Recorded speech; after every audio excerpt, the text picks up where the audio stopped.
Tulsa was really born.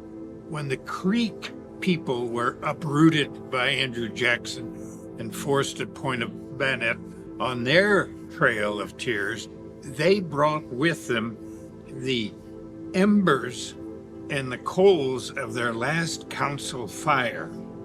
And when they got to the bank of the Arkansas River, they trudged up a hill through the honeysuckle and sumac to this fine live oak tree. And it was there that they ignited their last council fire. When that fire was ignited in 1836, Tulsa was born.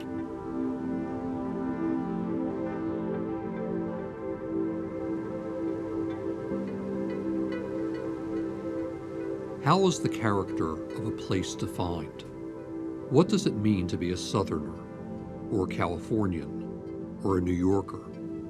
We can sometimes get glimpses from the ways people talk, from how they live and work, but perhaps we can understand best by delving into the history they share, the music they love, the stories they tell.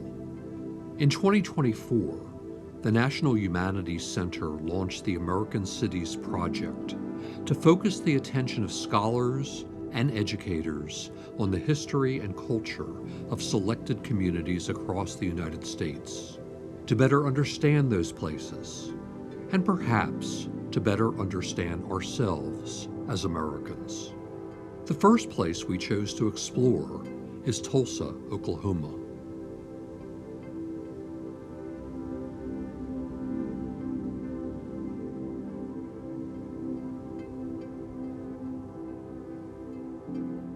We use the word character to describe the distinguishing features of a person or of a place, but also to point out fundamental moral qualities. We also describe memorable people as characters, the iconoclasts and mavericks among us who march to their own beat and refuse to accept things the way they are.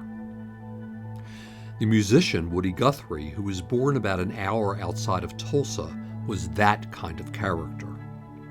But in his music, we also hear the voice of all of those who come from humble backgrounds and fight to correct the injustice they see around them. We met up with author and social commentator Jim Hightower at the Woody Guthrie Center in the heart of Tulsa's Art District to talk about Woody Guthrie's life and music, and how his message continues to resonate with us today. We have a very difficult time as humanists explaining what the humanities constitute. We talk about how they're essential, and we've just begun to do that.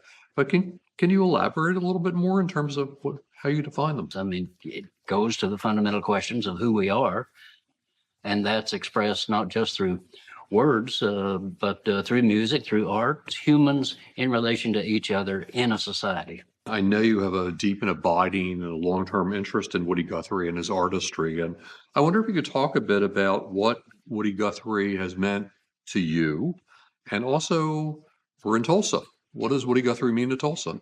Woody Guthrie has a lot to teach us because he was kind of the ultimate maverick, the ultimate nonconformist, and express that in just common language.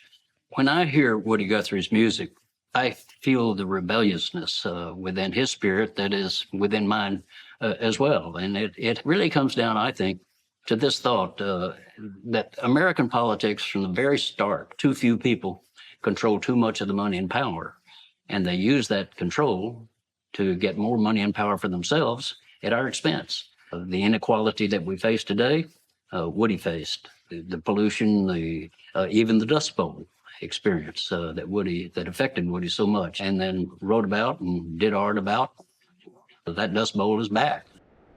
We have those same rolling clouds coming in over the South Plains of our country this very day, exacerbated now by climate change. That same fight goes on. So the struggle is what I see in Woody and what I feel in myself. His struggle gives me strength. We're all in this together.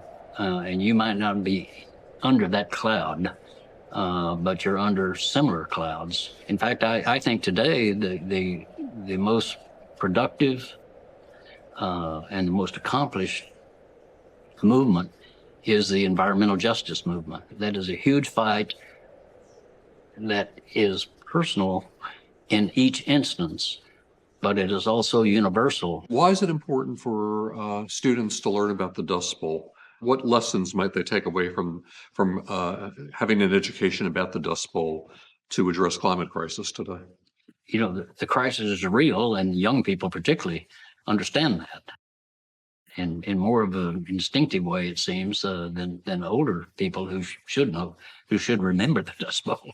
And so it's important because what caused it then is causing it now. This is not new. We've been here before, and we've been through horrors before. We've been through the Civil War, Jim Crow, all sorts of repression of various populations in our country, and then the environmental disasters that really were just bubbling up back then, and now it's full blown. And so recognizing that we've been here before suggests that if we just get our act together, we can do something about it. We can make a difference. And that's the biggest part of politics, I think, is making people believe that their activism will make a difference. So you're talking about a kind of grassroots movement, right? Totally. Yep. Yeah. No, the grassroots is the greatest hope. And again, Woody certainly understood that. He was of the grassroots and in the grassroots and sang about the grassroots and rallied the grassroots. He went to union halls. He went to migrant labor camps. That's what then became the labor movement coming out of those camps, was because people saw, hey, I ain't going to be treated this way. You know, we've been knocked down, and we're going to organize to lift ourselves up. And there's a great line Booker T. Washington had of, there are two ways of exerting force. One is to push down, the other is to pull up. And Woody was of the pull up school. Because, you know, you're sitting out in those labor camps, you don't have water, you don't have food, you don't have refrigerator, you don't have stove, you don't have a toilet. I mean, just go down the line. It's life at its most primitive and most destructive. But remarkably, art comes out of those camps, and political movement comes out of those camps. So it can lead from despair to hope.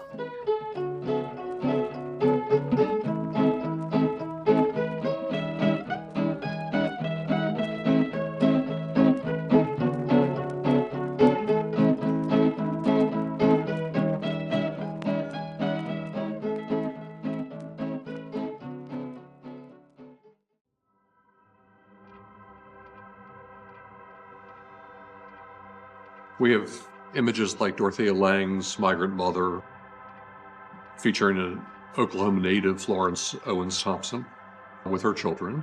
Another we can think about is probably Henry Fonda, depicting Tom Joad in Steinbeck's Grapes of Wrath.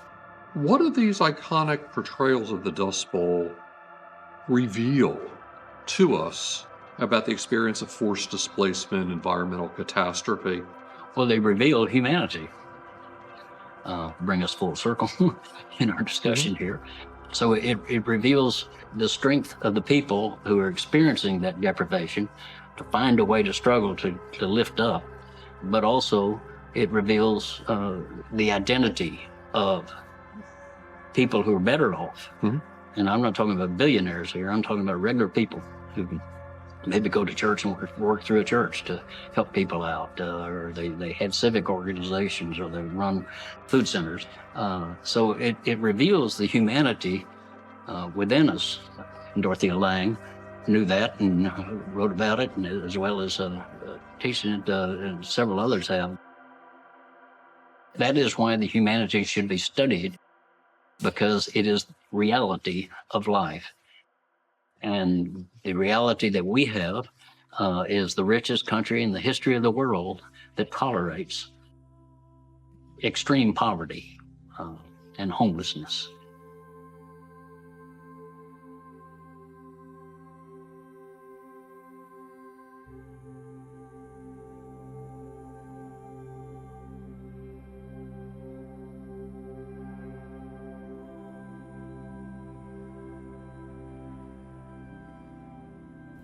In the 1950s, Time magazine dubbed Tulsa America's most beautiful city. Built with wealth from the booming oil industry, the city was filled with mansions and museums, beautiful churches and public parks.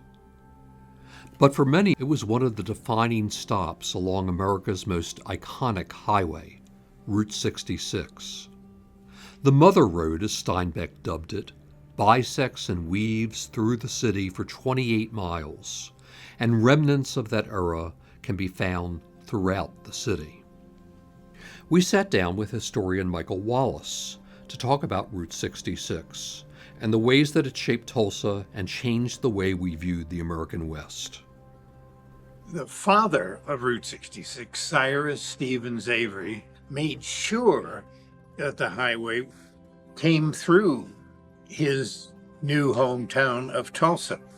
He depended on a Art Deco bridge built 10 years before 66 was born.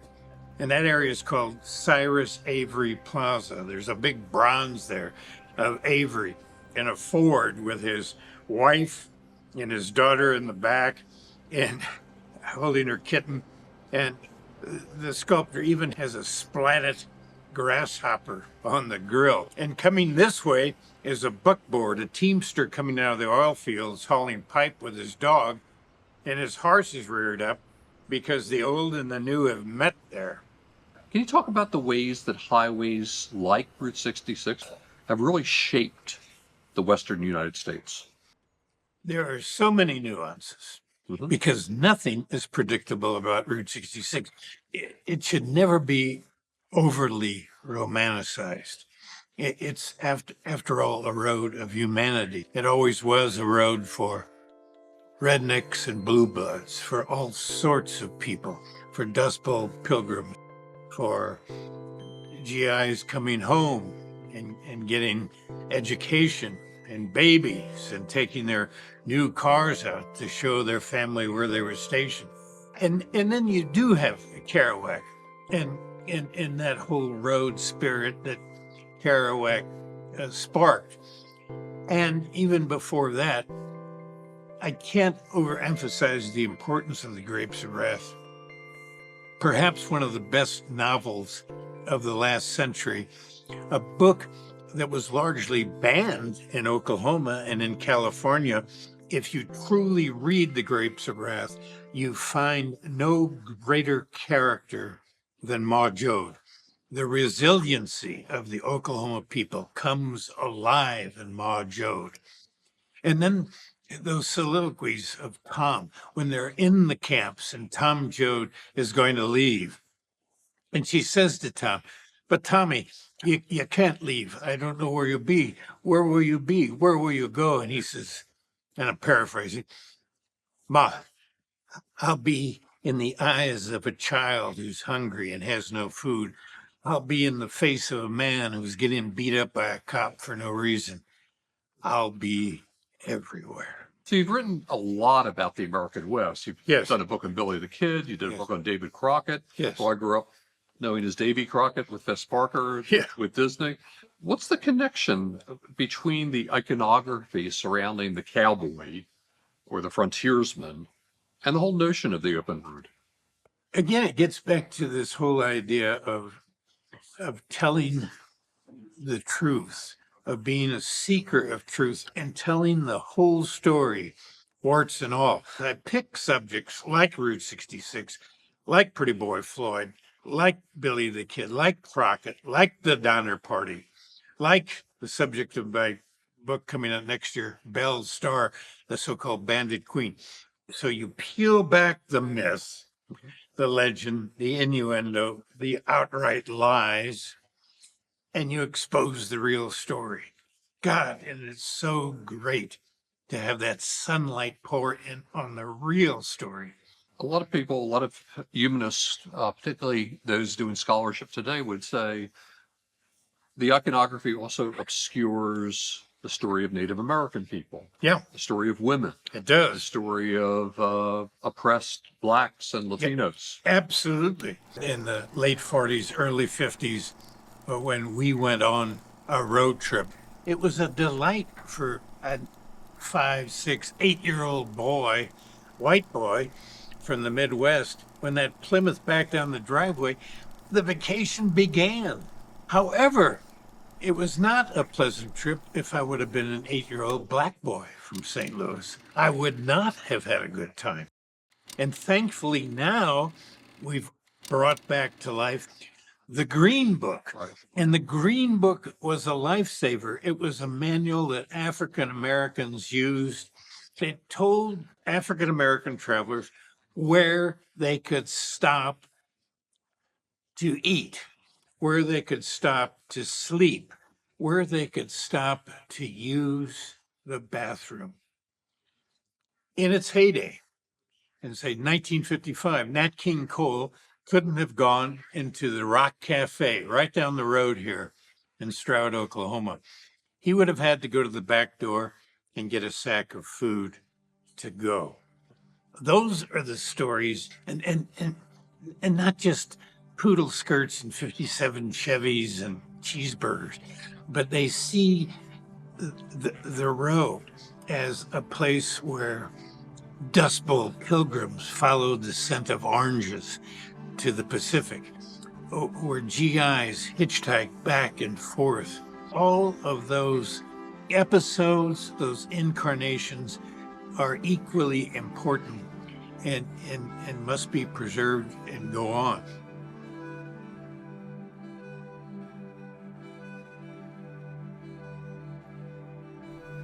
Situated along the Arkansas River in northeast Oklahoma, Tulsa was established at the end of the Trail of Tears, the forced relocation of approximately 100,000 Cherokee, Choctaw, Chickasaw, Muskogee, and Seminole people from their native lands in the east to an area the federal government designated Indian Territory. Uprooted from their homes and their way of life, the descendants of those tribes, like so many other Native peoples across the U.S., have spent the last 2 centuries fighting for their rights, trying to hold on to a heritage that had been passed down for generations. Most of modern-day Tulsa is located in the Muskogee Creek Nation, with parts in the Osage and Cherokee nations. Chuck Hoskin Jr., Principal Chief of the Cherokee Nation, sat down with us at the Thomas Gilcrease Institute of American History and Art to talk about Native people's sovereignty and the fight to preserve their language and culture. So I wonder if you could reflect a bit on how important storytelling has been to improving the lives of your citizens. Cherokees are really on a journey to sort of reconnect with their own culture and heritage for a lot of reasons across the past few centuries. There's been a disconnect, but storytelling is something that I've seen really unite people around the idea of what it means to be Cherokee. Moms, dads, kids, grandkids, sort of listening and hearing the same thing about where they come from, our origin stories, stories about different animals and attributes that they have that are really designed to tell some lessons, give some guidance, particularly to young people. Especially with the popularity of shows like Reservation Dogs and the release of Killers of the Flower Moon, Native Oklahomans have been receiving a lot of attention recently. And how do you think they might capitalize on that attention at this unique moment? I think what we always have wanted is to be able to tell our story in a really authentic way. Really just as important, though, to hear others tell our story in an authentic way, to be curious about our culture and our history, and then to take that curiosity and craft great narratives, whether it's a fictional portrayal, or in the cases of Killers of the Flower Moon, a retelling of a really difficult and dark chapter in the history of this country. So at Cherokee Nation, we have a pretty robust film effort, not only making sure we can produce content on a high end to tell our story, but also attracting Hollywood, attracting creators to this place and helping inform their understanding of telling our story, because we surely can't do it alone. As you probably know, humanities scholars are increasingly thinking about issues of decolonialism and native sovereignty. And I wonder, from your point of view, how should humanists be thinking about native sovereignty and the steps needed to ensure it? Before so-called European discovery, native peoples possessed the full depth and breadth of rights individually of anyone on this planet. I think you have to start there with any people, that we possessed it all. We formed societies that balance those rights and interests as anyone would in the form of governments. We were governing ourselves before European contact, before colonization, before anyone ever heard of the United States. We were doing that.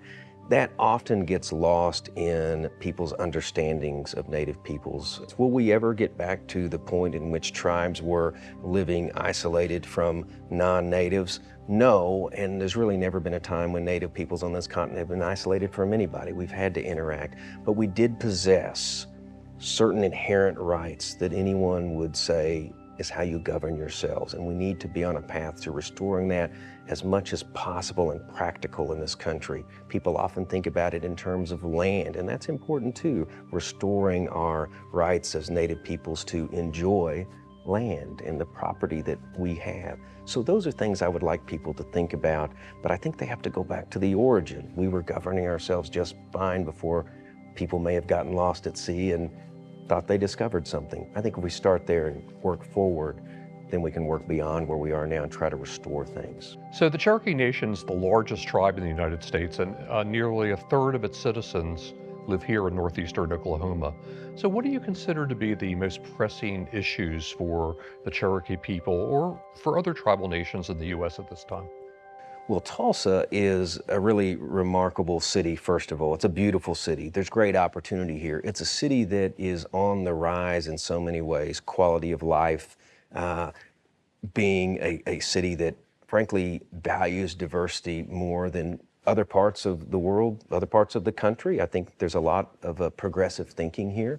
And so against that backdrop, the idea that Cherokee Nation can grow its businesses in the Tulsa metro area, I think is very important. That means we have a city with a good quality of life, attracting people that want to live and work here.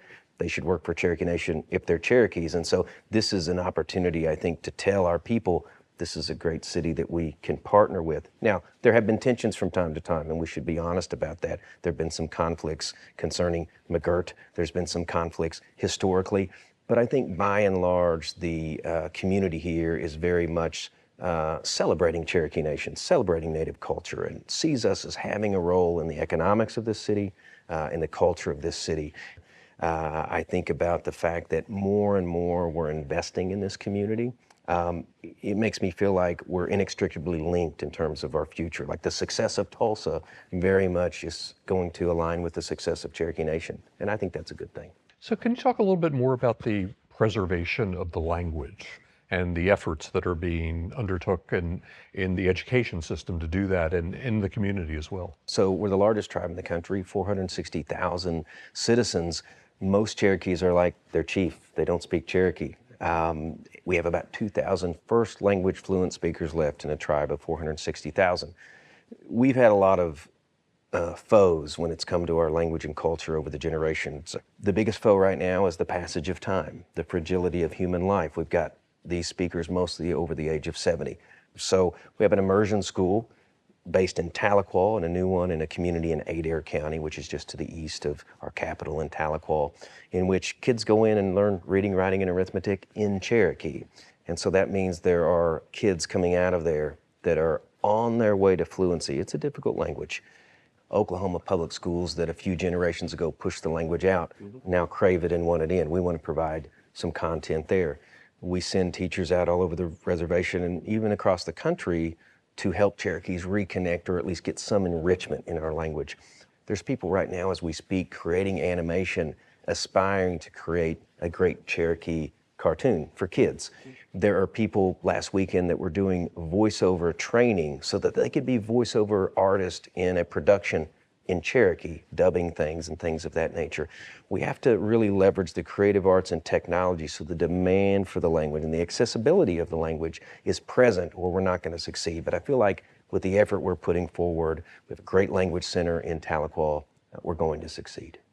When I hear Cherokee, what I think about is this is the chain that links us back to creation. No matter who you are, if you're Cherokee, one of the things that makes you unique is you had an ancestor who spoke it, and you come from a people who spoke it.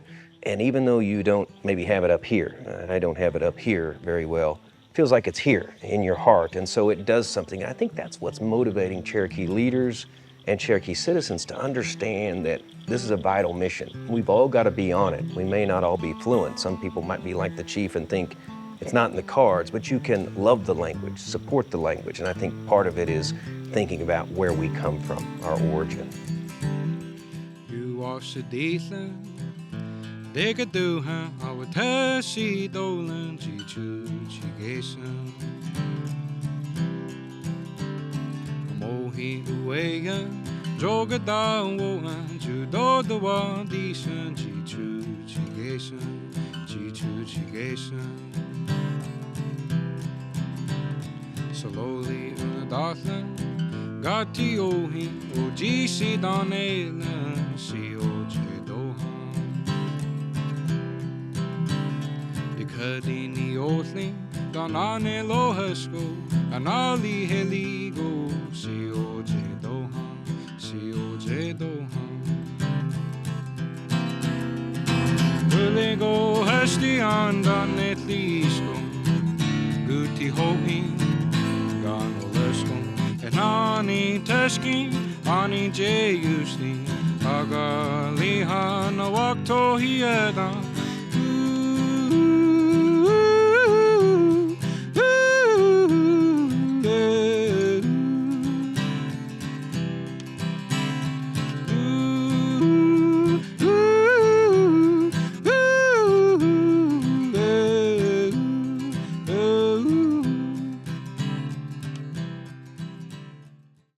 In the first decades of the 20th century, Tulsa's majority black Greenwood neighborhood was a model of prosperity.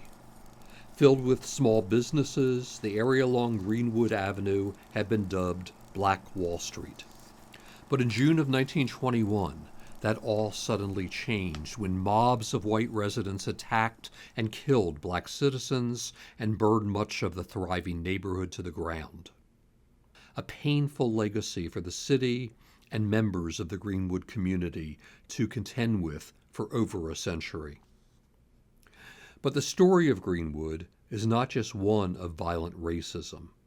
It is a story of resilience. We visited with Onika Asamoah Caesar at Fulton Street Books and Coffee, the business she founded in the heart of the Greenwood district, to talk about books and black entrepreneurship, and the importance of seeing ourselves in the stories we read. I think I opened Fulton Street with a lot of questions about the use and potential of bookstores in community. My operating belief is that bookstores in the Black community are only second in importance to the Black church in the roles that they have played in our social, political, and cultural movements. I created Fulton Street to center the voices, the narratives, the lived experiences of Black, Brown, Indigenous, queer, and marginalized communities. You came to Tulsa in 2013 as a member of the Teach for America Corps.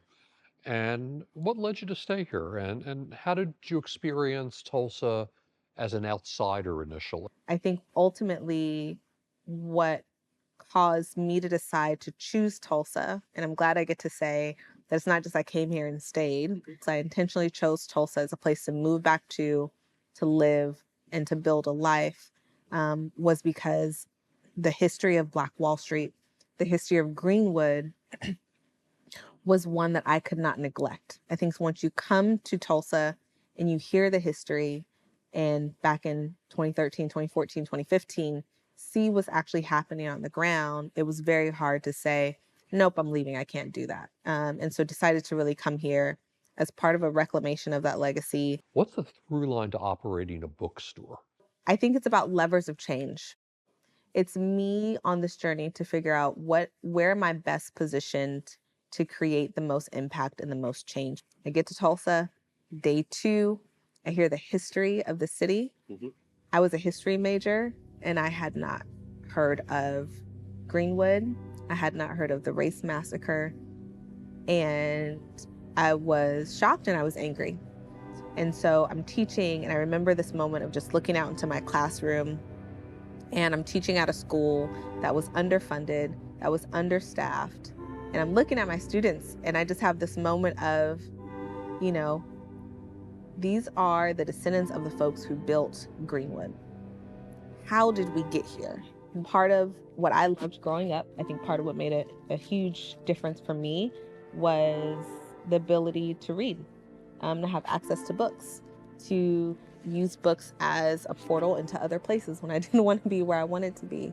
And also the learning that comes with that. I think when I went to college and I changed my major to history, it was because there was a light bulb moment for me.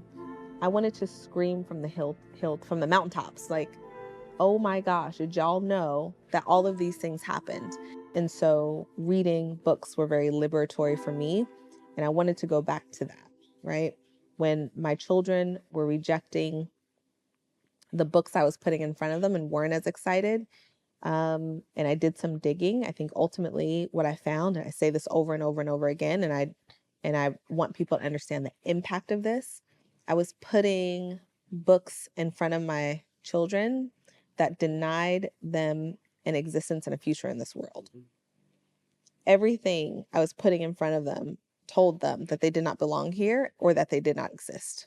They could not see a future that had them in it.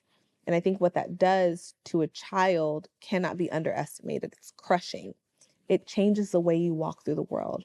It changes your confidence in yourself. It limits what you believe you're able to do. If you don't see Black doctors represented, if you don't see Black lawyers represented, Black teachers, it's very hard for you to imagine that you can be that thing. And so I think part of Fulton Street is about the lever of change being like reactivating an imagination and creating space. So, like many other places, Tulsa has felt the effects of censorship campaigns in schools. And in 2022, PAN America cited Oklahoma as fourth in the nation in terms of the number of books banned. So, how would you describe the role of your bookstore, of an independent bookstore owner, to address this? One, I don't think it should be the responsibility of independent bookstores to fill that gap.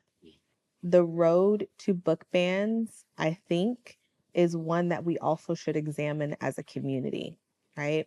Yes, we're here, but I think examining how we got here is just as critical as responding to the current environment. As an independent bookstore, we get to operate outside of, publicly funded institutions. I get to say unapologetically, we will center the voices of Black folks. We will center the voices of brown folks, of indigenous folks, of queer folks. And we can do that without apology. We can do that on purpose, and we can do that every single day. Your store, as you mentioned, is in the heart of Tulsa's Greenwood district. And over a century ago, this area was known as Black Wall Street because of the thriving African American business community here. But all of that was shattered in 1921 by the Tulsa Massacre. So, how do you see the establishment of businesses like yours against that legacy? And how does the massacre still shape this community?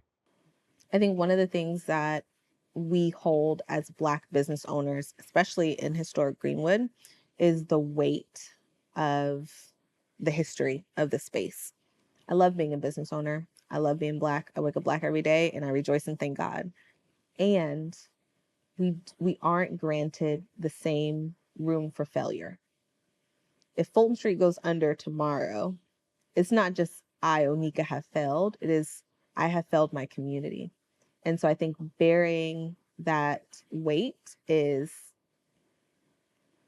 100% an honor to be able to say that we are the third wave of Black entrepreneurs who are rebuilding and carrying on the spirit of Black Wall Street. But it's also a very heavy one in the sense that there's this added pressure that it's not just an avenue for business and individual wealth creation. We have to be a voice and a platform for community, and we have to not fail while doing that.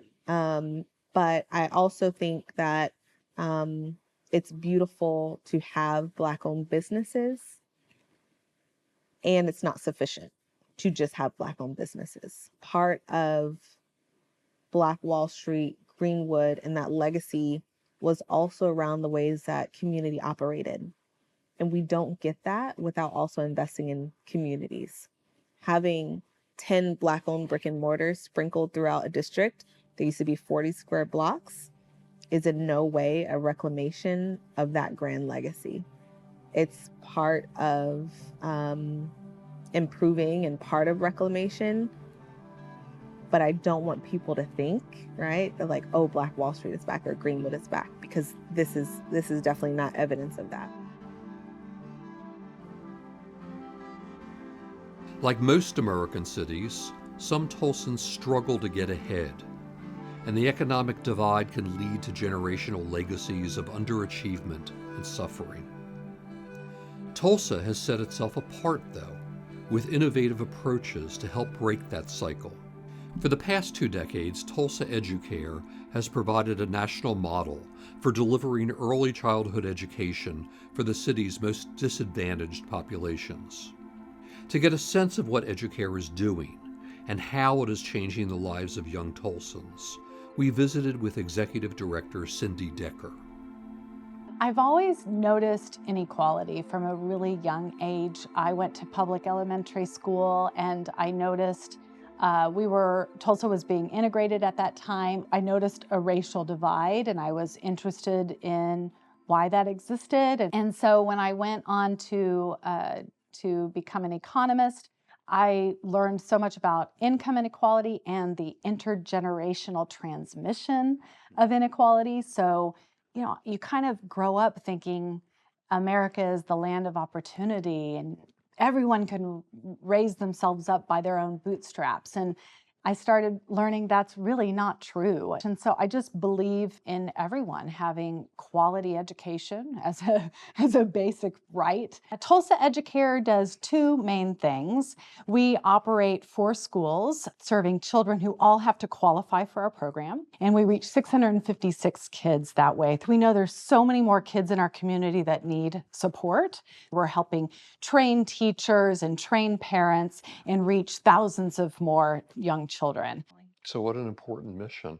So can you talk about the nuts and bolts a little bit? How does Educare work with the families that it serves? We have a model. We believe in using data to make decisions and for continuous improvement. So we collect a lot of data on children through child assessments and understanding how they're learning, but also the quality of the environment. We also believe in intensive family engagement. So we partner really closely with families to understand their needs, which could range from just needing diapers and some help with food assistance to really intense issues like domestic violence. But it can also range to they're ready to be advocates for children in our community, and how can we leverage them to kind of help with public policy issues or to help with our public school districts. So give us an example of, kind of what the day looks like for a child who comes to Educare. We are open 7:30 to 5:30. We want to be open that as long as possible to support the workday of the parent. And the child can have breakfast here. When they enter our facility, we always have our family advocates greeting everyone as they come in. We want everyone to feel welcome and belonging and have that happiness to kick off their day. It is contagious. There's just kind of free play in the morning. We have a lot of learning outside. People explore outside, they're creative, they can collaborate. Before you know it, it'll be almost lunchtime. And we do family style dining here. So food is on the table in larger bowls. And so the kids learn to pass the bowls around and serve themselves on their plate. And it's a community. We're establishing community in the classroom. You started your career as an economist. I did. And I wonder if you can talk about the economic impact of programs like Tulsa Educare. A child coming through our program, that that child personally will go further in education and make more money in their life. So they are personally benefiting from that. But then we as a community are further benefiting from even that child going, because now they're going to be a more productive worker. They're going to pay more taxes to help our city. They're going to be less likely in criminal justice and causing us extra costs in that way. So while that money that we invest into this program is personally helping the children who go through it, it's also helping the rest of us who live here. So what kind of benchmarks, economic benchmarks do you use, both short-term and long-term? There have been some studies on Tulsa Public's pre-K program, and they've shown that our pre-K program here in Tulsa is causing many more kids to go to Tulsa Community College, and is even impacting the extent to which people register to vote. So how does Tulsa Educare prepare its students to have those kinds of experiences? As we all have heard from ages and ages ago, pots and pans and spoons and doing pretend dishes in the kitchen, those are all ways kids learn. We recently have created studios in each of our schools, and they're spaces of the highest quality of materials. You might be playing with light, wind, lots of different things. The one here at this school is all based on natural materials, so it's bringing the outside in, and it just gets people creatively thinking and noticing what their friend is creating and how it might be different. And sometimes they choose to work together on little projects too. Well, I also like the idea that you're getting them acquainted with the outdoors, with the natural materials outdoors, so that they can form a relationship, and that they can focus on small little things that have kind of a sort of universal appeal. That's just wonderful. I wonder also, I think it's really important increasingly in our very busy society to teach listening skills, because we do a lot of talking and we do a lot of movement. But to go back to the kind of pausing and transcending and recollecting, do you do that kind of thing? Is that part of the curriculum somehow, the listening skills, the ability to pause and reflect? It's very easy as teachers to just point out colors and, oh, this is, showing all the animals through, a bunch of figurines or something. And we more want to allow that space and allow the child to be a scientist himself. Let's observe what the child is drawn to, how the child chooses to play. Of course, then you build language around that, but you want to see where they're going instead of just wanting the child's thinking to map into your way of thinking. So we're very much trying to get out of any sort of scripting, instead unlock creativity and also, the space for quiet thinking and also the pace for active listening.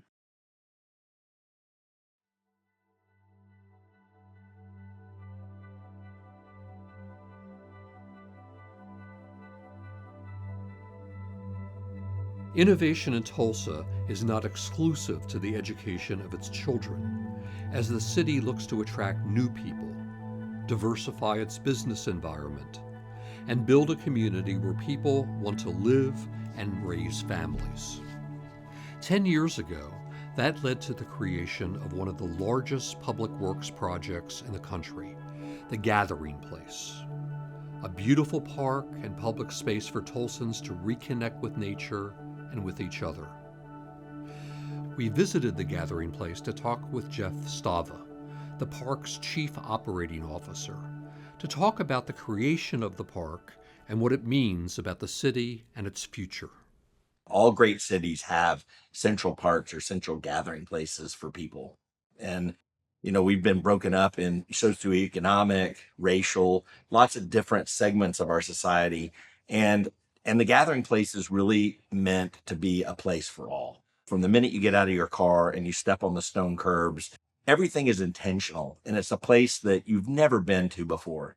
Talk a bit about how the Gathering Place has contributed to the building of communities and the connecting various communities in Tulsa. The real asset of the park is the programming. It brings the park to life. It brings people from all over our community to the park. We have a program that we started last year called Global Gatherings, where different groups of people can come and do their own programming to represent the countries that they're from. And whether it's the food, the customs, the dress, but it has become a really big uniting factor for people in Tulsa. Communities change, the demographics of communities change, as I'm sure has happened and is happening with Tulsa. With the changing demographics, how do you ensure this inclusiveness that's part of the vision? Yeah, we have a new community collaborative committee that's made up of different ages, different ethnicities, different places within the city. They look at everything from the way the park is kept and cared for. They talk about accessibility. They talk about programming that makes sure that we're doing it for everyone in Tulsa. They have a real heavy hand in that, and their input's super important. And we use them as sounding boards for different ideas that we have. So the park, as you mentioned, was funded. It was funded by a gift of almost $500 million from the George Kaiser Family Foundation. It's the largest gift ever given, as I understand it, by to a community park project in the United States. How does the park fit into the foundation's other efforts in Tulsa? Well, breaking the intergenerational cycle of poverty is the overarching mission of the foundation. We have a lot of programs that are all aiming towards that. The park is an important asset economically. We bring a lot of businesses through and use it as a recruiting tool, a lot of social service investment. We have a very robust housing strategy where we're bringing basically educators, artists, into the community. So we have housing in the arts district for them. There's a lot of different programs all across the foundation that are important for bringing the life of the community, raising it for all. So how does the Gathering Place sort of augment the educational system here in Tulsa? How does it connect with it and enhance it? We have experience stations that are set up in the park where they can do STEM activities. We have every day at the reading tree, we have a tree where someone from the community comes and reads to the kids. K through 12, we work very closely with the school district on before school programs, after school programs, tutoring programs. So just a lot of things to keep people coming in and out of the park. So how does the Gathering Place deal with the historical and the cultural legacies of various elements of the Tulsa community? Can you give us an example or two? The land is built on a Muskogee Creek land allotment. The Tuckabutchee family. We've been working with the family and with the Muskogee tribe to do a land acknowledgement for the land itself. We have a Native American festival annually where all the tribe's leadership and cultural committees bring their cultures to the park. We had a lot of churches bring their gospel choirs to the park, and they did like a series of performances. And I think that was probably the most moving and exciting experience we had. The choirs were just unreal, and the passion and excitement that they brought. And people from all over our community came to that event. I mean, we had roughly almost 10,000 people in the park for that. I wonder if you could talk a little bit about the process for designing these particular playgrounds. I mean, give us an example or an overview of who thought about constructing them this way, and what was the process for engaging thinking so you could have that educational uplift? So that's a really good question. There was about 24 people involved in the playground design. It's a 5-acre playground, which is very large compared to most any other playground. I dare say one of the largest playgrounds in the U.S. The design process was challenging. I think we probably went through 24 different iterations of design. We had some professors from University of North Carolina who specialize in outdoor play on the kind of the brain formation of it and what elements are needed in order to have those play interactions. We had about a dozen architect designers from Michael Van Valkenburg and Associates. And we struggled for about a year and a half. And then finally it was decided that the best playgrounds in the world are in Europe. And so we took off on a trip for almost 2 weeks and literally traveled all across Europe looking at all the very best playgrounds. It really gave us a lot of inspiration for what we could do here in Tulsa. Can you talk a little bit about how this particular space along the Arkansas River speaks to you personally? I mean, when you come here, what in particular resonates with you? My favorite place in the park and what I feel is the most important is creating play experiences that push children.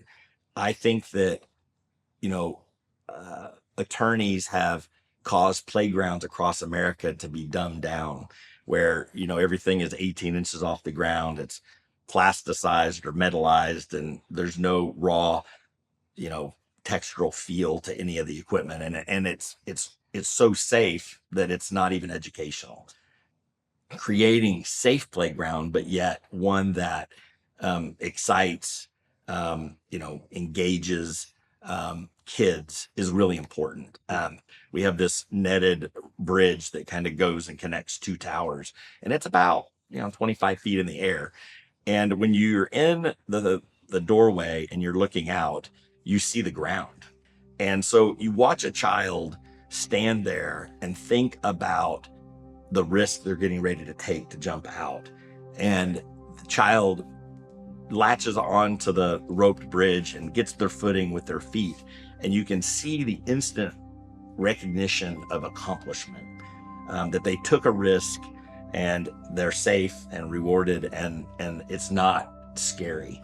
That is a whole teaching element that most playgrounds and outdoor play experiences across America don't have anymore. You know, when I was growing up, you know, a 2x4 across the ground, we'd have 3 or 4 of us and we'd all walk across it. And if you fell off, you took another turn, but you know, you wanted to go across. Those are teaching moments. And it's not in a classroom, it's not, you know, reading a book, but it's an experience that's really, I think, important for kids to have. When our students have all grown up, what we want is to see them having is quality relationships with others, love of learning.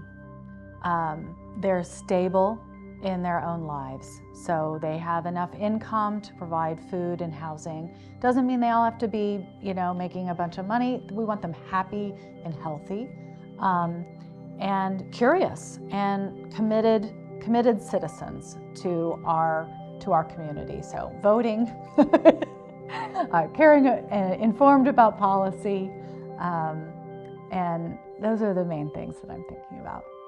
How do we create spaces where people see themselves, right?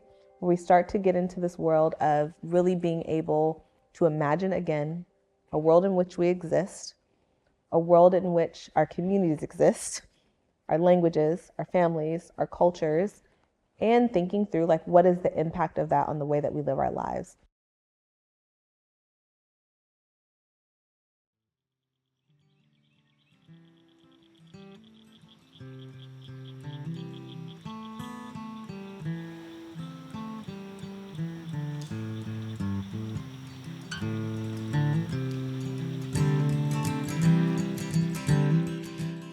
Sedithen, they could do her, I would tell she dolan, she choo, she gason. Mohi uwayan, joga down woman, judo the one decent, she choo, she gason, she choo, she gason. Slowly unadothan, got to ohi, oji si donelan, si Kadini Othling, Donane Lohasko, Anali Heligo, Sioje Dohan, Sioje Dohan. Willigo Hastian Donetlisko, Guti Hoin, Gano Lesko, at Nani Teskin, Ani J. Usni, Agalihan, Wakto Hieda.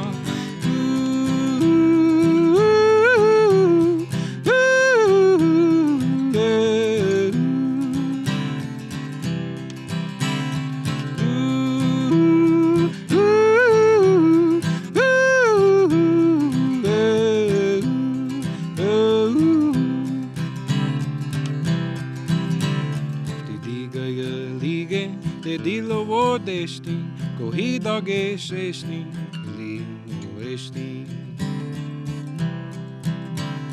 Ania, yo, de jatlo yashkestin, nika Elohim, kalino estin, kalino estin.